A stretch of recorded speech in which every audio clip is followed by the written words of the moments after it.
Salut à tous, j'espère que vous allez bien. Aujourd'hui je reviens pour un café blabla. Ça fait quelques temps que je voulais vous le filmer, mais ces jours-ci j'ai pas trop eu le temps entre le boulot et la vie en général, n'est-ce pas? Je vous ai filmé le dernier café blabla, je pense, pendant la quarantaine, pour vous donner un peu de nouvelles et pour aussi blablater comme d'habitude. Donc je voulais vous filmer un café blabla pour inaugurer un petit peu l'été 2020. Donc ça y est, c'est officiel, nous sommes en été. Il fait très chaud ici à Barcelone. Enfin, ça fait quelques jours là qu'il commence à faire assez chaud. J'espère que vous tenez le coup dans vos villes. En tout cas ici, ouais, il commence à faire un petit peu chaud. Mais bon, voilà, généralement l'été ici c'est assez humide et assez chaud, donc voilà, c'est comme ça. On a commencé à mettre les ventilateurs un peu partout, etc. Donc c'est comme ça, c'est la vie, mais c'est super agréable. Voilà, on a la mer. Hier, on est allé faire un petit tour à la mer parce que c'était férié. Et donc, c'était vraiment très agréable. D'ailleurs, je me suis un petit peu cramé les épaules, même si j'avais mis un petit peu de crème solaire. Mais bon, voilà, ça c'est moi. Donc voilà, alors aujourd'hui je ne bois pas de café parce que j'en ai bu un ce matin, mais je bois un peu de mugicha. Donc ceux qui savent ce que c'est le mugicha, mettez-moi un pouce bleu juste en bas de la vidéo. Mugicha, c'est un thé japonais et je le bois froid parce qu'on se fait des grandes carafes ici à la maison avec mon copain. Donc on a des sachets de mugicha du Japon et donc on se fait des carafes d'eau et c'est délicieux. Et c'est vraiment la boisson pour l'été. Donc je m'en suis mis un petit peu dans mon verre et donc je vais boire ça pendant que je vous parle un petit peu des choses que je voulais vous communiquer. Voilà. Alors, situation post-confinement. On a été déconfinés ici, nous, il y a environ, je sais pas exactement, mais aujourd'hui on doit être le 25 juin ou le 26 juin, je sais pas. Et donc on a été déconfinés fin mai, il me semble. En fait, on a commencé à avoir, si vous voulez, un petit peu de liberté fin mai. Mais on a eu encore comme ça des phases, donc on a été en phase 1, phase 2, phase 3. Maintenant ça fait quelques jours que on est à la nouvelle normalité comme ils appellent ça. Donc petit à petit ça revient un peu à la normalité, même s'il faut faire très attention. Moi en tout cas je continue à porter des masques à l'extérieur parce que c'est obligatoire. Quand on rentre dans un supermarché, dans une boutique, etc., on est obligé de porter des masques, c'est obligatoire ici aussi. Donc du coup on fait attention, même si quand même on a commencé à revivre un tout petit peu plus normalement qu'avant, en tout cas parce que le confinement ici a été très strict. C'était un des plus stricts d'Europe. On pouvait absolument pas sortir, donc voilà, on n'est pas sorti depuis, on n'est pas sorti pendant 2 bons mois. Les seules sorties qui étaient autorisées, c'était aller faire les courses. On pouvait absolument pas aller faire un tour dans le quartier, comme en France par exemple, jusqu'à 1 kilomètre de chez nous. C'est très strict. Donc c'est vrai que le confinement a été un petit peu perturbateur, j'ai envie de dire. Moi j'ai passé mon confinement à travailler, donc ça a été un petit peu pesant quelquefois pour moi. C'est pour ça que j'ai décidé hier c'était férié par exemple ici, j'ai décidé de ne pas travailler pour l'instant les jours fériés et de prendre un petit peu les choses avec calme. Voilà, cette semaine j'ai décidé de travailler beaucoup moins. Parce que j'avais envie de me prendre des mini-vacances pour essayer de souffler un petit peu, parce que le fait de travailler à la maison non-stop et de rester à la maison, de ne pas pouvoir sortir, ça a été un tout petit peu pénible pour moi en fin de confinement. Voilà. Donc voilà, on est sorti du confinement, j'ai très envie de voyager, voilà, c'est les choses qui me viennent à l'esprit. C'est un peu une envie, voilà, qui était là depuis quelques temps, mais maintenant qu'on a été déconfiné, j'ai très envie de voyager. Donc je ne sais pas où sera le prochain voyage, mais en tout cas, j'espère pouvoir voyager bientôt, tout en faisant attention bien sûr. J'ai repris le yoga parce que les studios de yoga ont commencé petit à petit à réouvrir ici à Barcelone. Donc j'ai recommencé le yoga. J'y suis allée 2 fois cette semaine. Ouais, j'ai des courbatures de malade pour l'instant parce que j'ai fait du yoga Jivamukti. Et donc c'est un yoga super intense. C'est une classe de 1h30. J'avais jamais essayé.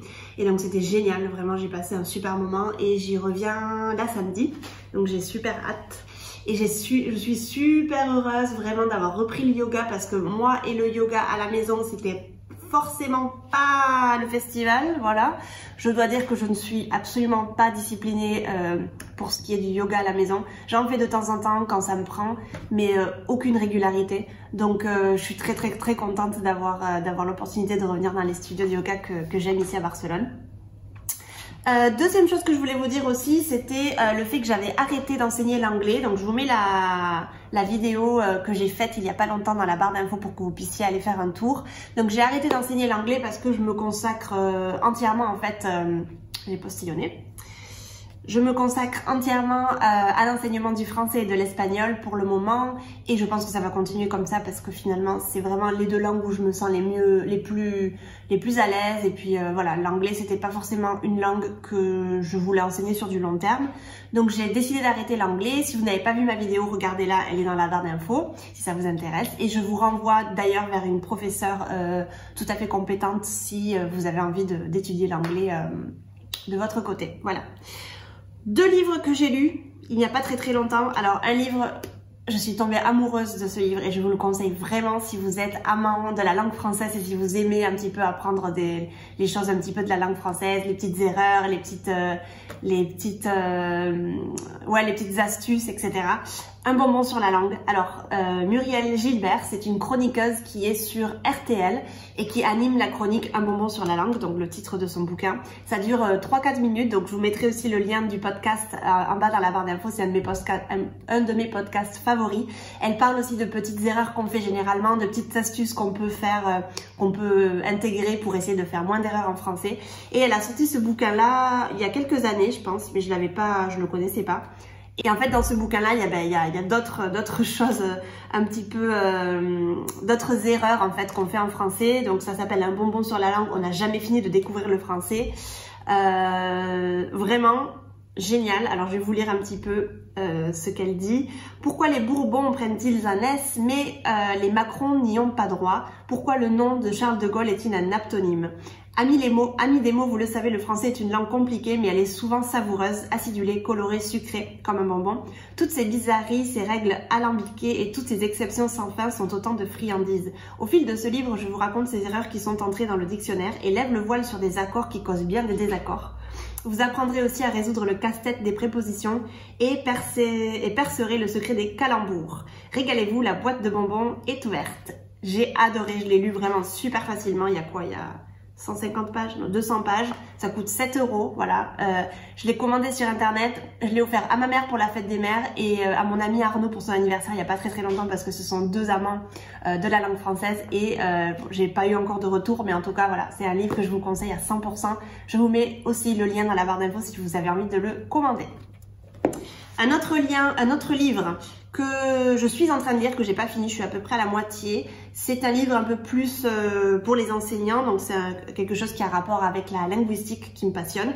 L'apprentissage précoce d'une langue étrangère, donc c'est pour savoir un petit peu comment se passe dans le cerveau l'apprentissage des langues étrangères chez les enfants. Vous savez que j'enseigne à des enfants et j'ai beaucoup enseigné à des enfants quand je vivais au Japon. Et donc c'est quelque chose qui me fascine vraiment pour mon travail. Je veux vraiment apprendre pas vraiment apprendre, mais comprendre en fait le cerveau des enfants, comment est-ce qu'ils apprennent, comment est-ce qu'ils intègrent la langue. Et ouais, super livre. Je l'ai pas encore fini, donc je peux pas vraiment vous donner encore mon avis sur le livre, mais je suis à la moitié et je suis en train de kiffer ce livre. Vous aurez aussi le lien en barre d'infos si ça vous intéresse. Niveau travail, comment ça se passe niveau travail? Ça marche bien, je suis très contente, très contente. Pendant le confinement, j'ai eu plein d'idées qui ont fusé dans ma petite cervelle, comme d'habitude, n'est-ce pas? J'ai monté des groupes, vous le savez, je vous en ai parlé beaucoup sur Instagram. D'ailleurs, si vous ne me suivez pas sur Instagram, allez-y, c'est simplement Charlène. Donc, c'est tout simple comme nom, vous avez le lien aussi en barre d'infos. Donc j'ai monté des groupes en fait grâce à Instagram, donc je suis très contente. J'ai pas forcément communiqué ces choses là sur YouTube pour l'instant, mais en tout cas on est 2 groupes là pour l'instant. On est un groupe le lundi et un groupe le mercredi et ça se passe super bien. J'ai un groupe débutant complet et un groupe faux débutant à 2 à peu près. Donc si tout se passe bien, là je suis en train de faire un petit peu, de réfléchir un petit peu à comment est-ce qu'on va continuer pour la rentrée. Je vous communiquerai ça bien sûr sur un YouTube si vous êtes intéressé à nous rejoindre. On est vraiment des petits groupes réduits, on est 4 personnes, donc 4 élèves plus la professeure, ce qui est amplement suffisant. Donc ça se passe très bien, je suis super contente et c'était vraiment de mes projets que je voulais vraiment mettre en place en été ou voire à la rentrée. Bon, ça s'est fait pour l'été, donc je suis très contente. Pour l'instant c'est 2 mois, donc juin juillet, et à la mi-juillet à peu près je commencerai à réfléchir au groupe pour la rentrée. Donc si vous êtes intéressé à rejoindre les groupes, n'hésitez pas à me contacter.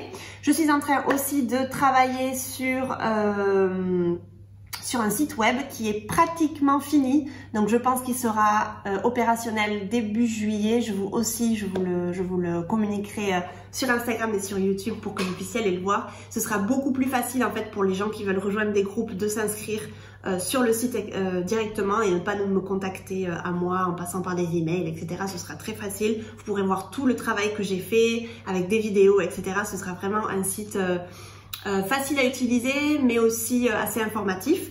Donc voilà, je suis très contente. Et puis voilà, je crois que c'est tout ce que je voulais vous dire. J'ai mes notes, mais je pense que c'est tout.